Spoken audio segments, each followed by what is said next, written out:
Misteri asal-usul Putri Duyung. Putri Duyung atau mermaid merupakan makhluk mitologi terkenal di dunia. Putri Duyung memiliki tubuh layaknya seorang perempuan dari pinggang hingga kepala, sementara dari pinggang hingga kaki menyerupai ikan. Tapi Putri Duyung itu apakah benar-benar nyata adanya ataukah hanya mitos belaka? Sebelum berlanjut, jangan lupa di-subscribe dulu ya videonya. Terus aktifkan loncengnya. Jangan lupa like, share, dan komen. Terima kasih. Putri Duyung adalah sebuah makhluk mitologi yang keberadaannya masih belum jelas. Nyata atau tidak, keberadaan Putri Duyung masih menjadi sebuah misteri yang belum terpecahkan. Putri Duyung merupakan seorang perempuan yang tidak memiliki kaki, melainkan ekor seperti ikan. Konon makhluk tersebut hidup di lautan lepas dan menyembunyikan dirinya dari manusia. Putri Duyung kerap dikaitkan dengan peristiwa berbahaya seperti banjir, badai, kapal karam, dan penenggelaman. Pada tradisi lainnya, atau terkadang dalam tradisi yang sama, Putri Duyung digambarkan memiliki sifat baik dan pemurah, menganugerahkan hadiah atau jatuh cinta pada manusia. Kisah Putri Duyung muncul dalam cerita rakyat dari berbagai budaya di seluruh dunia, meliputi timur dekat Eropa, Afrika, dan Asia. Kisah pertamanya muncul pada masa Asiria kuno tentang seorang dewi bernama Atargatis yang mengubah wujudnya menjadi seorang putri duyung lantaran malu telah membunuh kekasihnya tanpa sengaja. Masyarakat Babilonia juga menyembah Putri Duyung sebagai dewa laut yang dikenal sebagai Ea atau Oannes. Oannes digambarkan sebagai duyung jantan. Dalam mitologi Yunani, Putri Duyung dikatakan selalu menggoda para pelaut yang lalai. Siapa saja yang tergoda akan menemui ajalnya. Putri Duyung juga dikaitkan dengan makhluk siren dalam mitologi Yunani, demikian pula Sirenia, ordo mamalia laut yang terdiri dari duyung dan lembu laut. Beberapa catatan kesaksian perjumpaan dengan Putri Duyung oleh para pelaut zaman dahulu kemungkinan besar merupakan kekeliruan atas pengamatan wujud mamalia laut tersebut.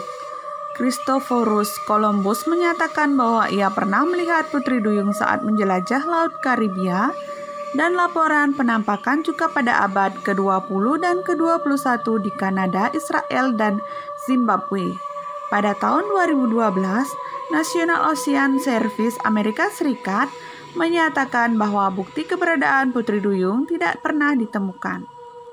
Putri Duyung juga menjadi salah satu subjek populer dalam bidang seni dan sastra pada abad modern ini.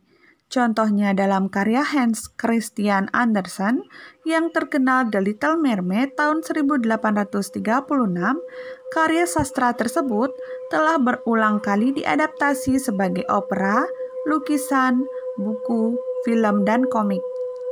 Cerita tentang Putri Duyung pertama kali ditemukan di Asiria. Cerita ini berkisah tentang Dewi Atargatis, ibu dari Ratu Asiria, Semiramis. Dewi Atargatis jatuh hati pada seorang gembala, kemudian terbunuh olehnya. Menahan malu, ia menjeburkan diri ke danau dan berubah menjadi ikan. Namun, air tidak bisa mengubah dirinya sepenuhnya karena kecantikannya sebagai seorang dewi.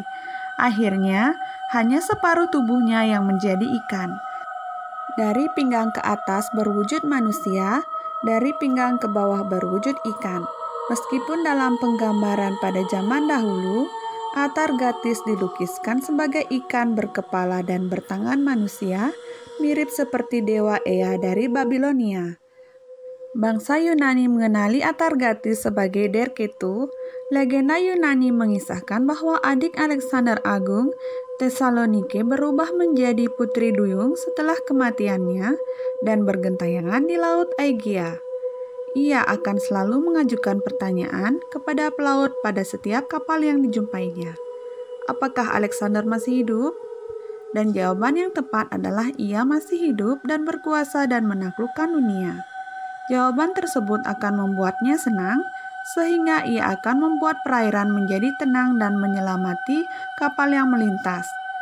Jawaban lain akan membuatnya marah, sehingga ia akan mendatangkan badai dan melaknat kapal beserta pelaut di dalamnya.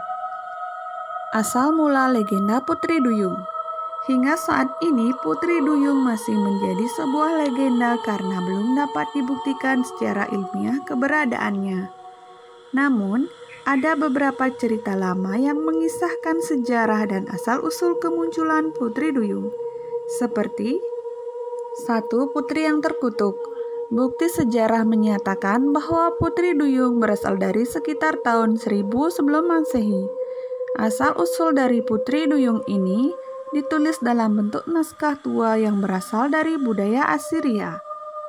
Para arkeolog di wilayah sekitar mengatakan bahwa masyarakat Assyria sangat percaya bahwa Putri Duyung adalah seorang putri dari kerajaan yang dikutuk oleh alam. Putri tersebut dikutuk menjadi duyung karena telah membunuh suaminya sendiri. Wujud dari putri itu adalah manusia setengah ikan, di mana bagian pinggang ke bawah putri tersebut berbentuk seperti ikan.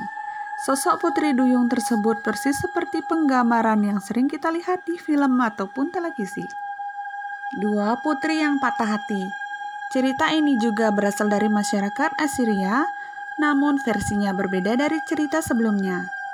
Dahulu kala, ada seorang ibu dari Ratu Assyria bernama Dewi Atargatis. Dewi ini jatuh cinta kepada seorang pengembala, akan tetapi pada akhirnya ia mati karena rasa cintanya tersebut. Ia malu karena ketahuan mencintai seorang gembala, akhirnya ia menjeburkan diri ke danau untuk merubah dirinya menjadi seekor ikan.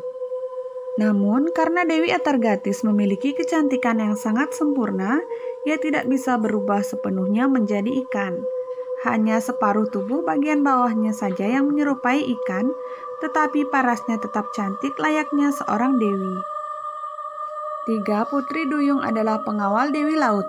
Masyarakat Yunani dan Romawi percaya bahwa Putri Duyung memang sengaja diciptakan oleh dewa dan dewi laut seperti Poseidon, Neptun, dan Triton. Dewa dan dewi laut menciptakan Putri Duyung sebagai pengawal mereka. Putri Duyung menemani dan mengawal perjalanan dewa dan dewi saat mengelilingi laut.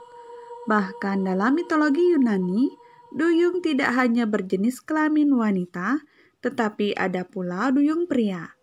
Konon para putra dan putri duyung ini memiliki kekuatan yang cukup tinggi. Sampai saat ini, masyarakat Yunani menganggap duyung adalah penjaga laut. Mereka sengaja menenggelamkan kapal-kapal yang bermuatan orang-orang jahat atau barang-barang ilegal. 4. Nelayan yang terkutuk. Masyarakat negeri Sakura memilih versi misteri Putri Duyung yang berbeda mengenai asal-usul Putri Duyung. Dahulu kala ada seorang nelayan yang mengikuti kepercayaan Shinto. Nelayan ini mengikat janji pada gurunya bahwa ia tidak akan memakan hewan. Namun nelayan tersebut mengingkari janjinya, ia membunuh banyak hewan untuk dimakan dagingnya. Pada akhirnya nelayan itu dikutuk menjadi monster setengah ikan yang hidup di dalam laut. Hingga saat ini, kepercayaan Shinto melarang pengikutnya untuk mengkonsumsi makhluk hidup yang bernyawa. Jika Anda sedang berjalan-jalan ke Jepang, Anda bisa mampir ke kuil Shinto yang ada di Fujinomiya. Di sana Anda bisa melihat bukti adanya Putri Duyung melalui mumi duyung yang usianya mencapai 1400 tahun. Namun jangan bayangkan mumi ini tampak cantik seperti Putri Duyung dalam dongeng. Mumi ini lebih cocok disebut sebagai hantu Putri Duyung karena memiliki perkepala besar dengan sedikit rambut, mata, dan mulutnya terbuka serta wajahnya terlihat seram. Bukti keberadaan Putri Duyung. Benar atau tidaknya legenda yang berasal dari beberapa negara tersebut, ada beberapa bukti bahwa Putri Duyung memang benar-benar ada. Konon di kawasan Cornwall, Inggris, ada sebuah batu yang pernah diduduki oleh Putri Duyung. Putri tersebut duduk di batu itu sembari bernyanyi. Nyanyian yang dilantunkan oleh Putri Duyung tersebut mengakibatkan tewasnya seorang nelayan lokal. Nyanyian seorang Putri Duyung dapat membuat orang terpikat. Karena terpikat dan ingin mencari sumber suara indah tersebut, banyak orang yang tewas karena tenggelam. Oleh karena itu, nyanyian dari seorang putri duyung memiliki kekuatan mistis yang sangat kuat.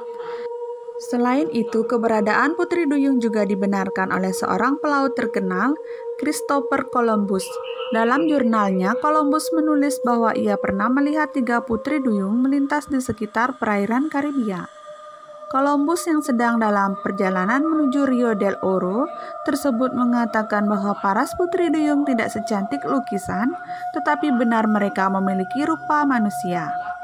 Pernyataan Columbus mengenai putri duyung ini dikutip dari The Diary of Christopher Columbus, 9 Januari tahun 1493. Bagaimana dengan Anda? Apakah Anda percaya mengenai misteri putri duyung ini?